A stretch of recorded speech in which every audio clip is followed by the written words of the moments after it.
سورہ مائدہ میں فرمایا گیا ہے شیطان کا ہتھ کنڈا سب سے بڑا کیا ہے؟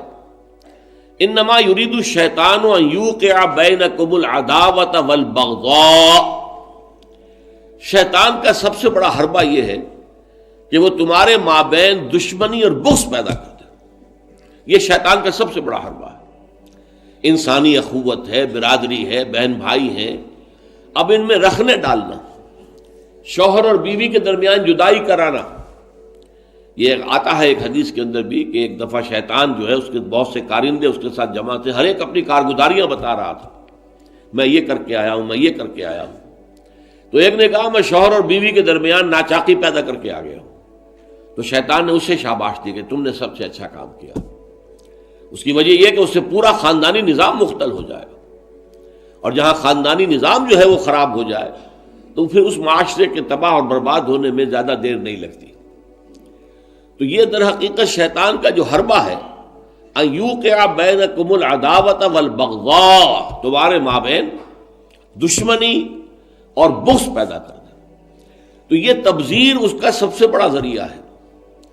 اب دیکھیے کہ ایک بہت سرمایہ دار بڑا شخص ہے اور اس کی بیٹی کی شادی ہو رہی ہے، تو جو کچھ ہو رہا ہے اس کو دیکھنے والے ہو سکتا ہے اس کا کوئی باورچی ہو غریب، کوئی شوفر ہو، ڈرائیور ہو اس کی کار کا، کوئی چوکیدار ہو اس کی کوٹھی کا، کوئی مالی ہو اس کی کوٹھی کا، اور ان لوگوں میں سے کسی کے ہاں ہو سکتا ہے کہ بیٹی جو ہے بوڑھی ہو رہی ہو اور اس کے ہاتھ پیلے نہیں ہو سکتے.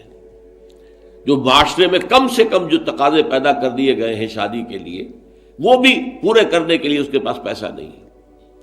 اب یہ سارا جو وہ دیکھے گا ریل پیل دولت کی، اور جو یہاں پر دولت لٹائی جا رہی ہے، تو اس کا نتیجہ کیا ہوگا؟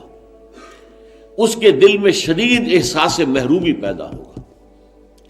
ہیوز اور ہیو ناٹس کا ایک شعور اور احساس اور ادراک پیدا ہو جائے گا.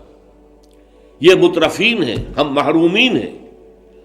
اور معاشرے کے اندر جب یہ احساس پیدا ہو جائے تو پھر اس معاشرے کا عطیہ پانچا ہو جاتا ہے. اس لیے شیطان کا جو عمل ہے کہ لوگوں میں بغض اور عداوت پیدا کر دیا جائے، تو تبذیر کے نتیجے میں بھی وہی شے حاصل ہوتی ہے. ان المبذرین کانوا اخوان الشیاطین وکان الشیطان لربہ کفورا.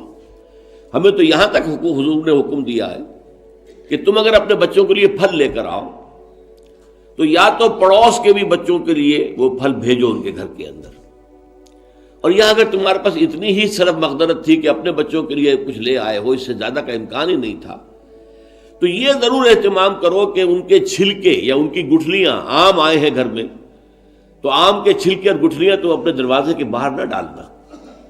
تمہارے پڑوسی کے بچے دیکھیں گے کہ ان کے گھر میں آج آم آئے، انہوں نے آج آم کھائے اور ہمیں یہ میسر نہیں ہے. تو وہ احساس محرومی کا داغ ان کے اندر جو پیدا ہوگا وہ دلوں کو پھاڑ دینے والا ہے. یہ اور ہیں، ہم اور ہیں. من دیگرم تو دیگری، تم اور ہو ہم اور ہیں. ہم کوئی ایک امت کے لوگ نہیں ہیں. چاہے کتنے ہی واعظ آپ پلا دیں مسجد کے اندر کھڑے ہو کر انما المؤمنون اخوۃ، لیکن جب یہ شکل ان کے مشاہدے میں آتی ہے تو وہ کبھی ماننے کو تیار نہیں ہوتے کہ یہ گھر والا جو ہے یہ بھی میرا بھائی ہے.